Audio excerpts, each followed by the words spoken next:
ನಮಸ್ಕಾರ ಪ್ರಿಯ ವೀಕ್ಷಕರೇ, ಸವಾಲ್ ಟಿವಿಯ ರಾಜಕೀಯದ ಚರ್ಚೆ ಕಾರ್ಯಕ್ರಮಗಳಿಗೆ ತಮಗೆ ಸ್ವಾಗತ.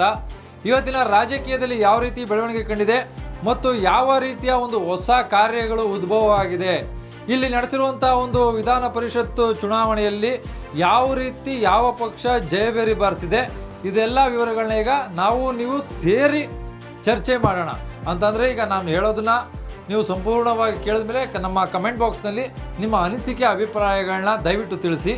ನಮ್ಮ ಮುಂದಿನ ರಾಜಕೀಯ ಚರ್ಚೆಗಳಿಗೆ ಅದು ಒಂದು ಮಾದರಿಯಾಗುತ್ತೆ ಮತ್ತು ನಾವು ಇನ್ನೂ ಯಾವ್ಯಾವ ರೀತಿ ಚರ್ಚೆಗಳನ್ನ ಮಾಡ್ಬೋದು ಅನ್ನೋದಕ್ಕೆ ಒಂದು ಹೊಸ ಥರದ ಐಡಿಯಾಗಳು ಸಿಗುತ್ತೆ. ಓಕೆ, ಈಗ ವಿಚಾರಕ್ಕೆ ಬರೋಣ. ರಾಜ್ಯ ರಾಜಕೀಯದಲ್ಲಿ ಮಹತ್ವದ ಬೆಳವಣಿಗೆಯೊಂದು ನಡೆದಿದೆ. ವಿಧಾನ ಪರಿಷತ್ತಿನ 7 ಸ್ಥಾನಗಳಿಗೆ ನಡೆದಂಥ ಚುನಾವಣೆಯ ಫಲಿತಾಂಶ ಪ್ರಕಟವಾಗಿದ್ದು ಕಾಂಗ್ರೆಸ್ ಪಕ್ಷವು ಭರ್ಜರಿ ಜಯ ಸಾಧಿಸಿದೆ. ಗೆದ್ದಿರುವಂತಹ ಯುವ ಅಭ್ಯರ್ಥಿಗಳ ಹೆಸರನ್ನ ಈಗ ನಿಮ್ಮ ಮುಂದೆ ಪ್ರಕಟಪಡಿಸ್ತೀವಿ.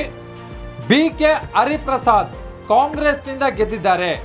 ತಿಪ್ಪಣ್ಣಪ್ಪ ಕಮಕನೂರ್ ಇವರು ಕಾಂಗ್ರೆಸ್ನಿಂದ ಗೆದ್ದಿದ್ದಾರೆ.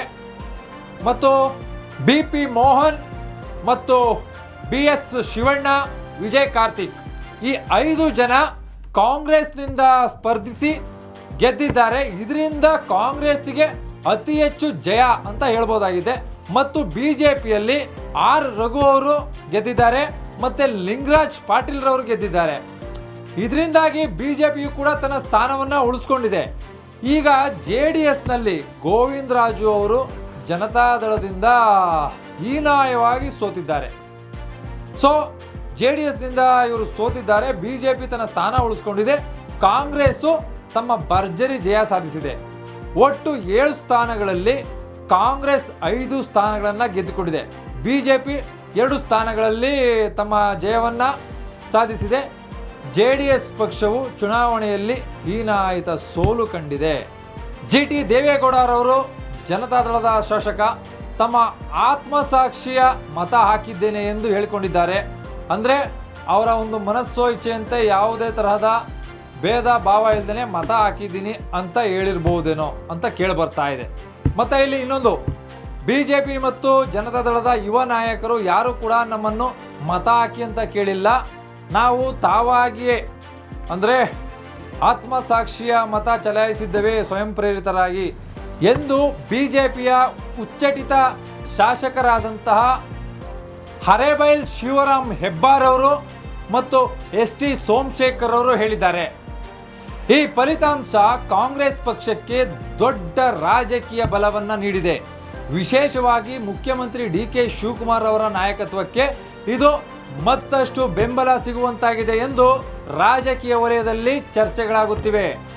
ವಿಧಾನ ಪರಿಷತ್ ಚುನಾವಣೆಯಲ್ಲಿ ಕಾಂಗ್ರೆಸ್ ಅಭ್ಯರ್ಥಿಗಳು ನಿರೀಕ್ಷೆಗೂ ಮೀರಿದ ಪ್ರದರ್ಶನ ತೋರಿದ್ದು ಪಕ್ಷದ ಸಂಘಟನೆ ಮತ್ತು ಶಾಸಕರ ಒಗ್ಗಟ್ಟು ಫಲಿತಾಂಶದಲ್ಲಿ ಪ್ರತಿಫಲಿಸಿದೆ ಎಂದು ವಿಶ್ಲೇಷಕರು ಅಭಿಪ್ರಾಯಪಟ್ಟಿದ್ದಾರೆ.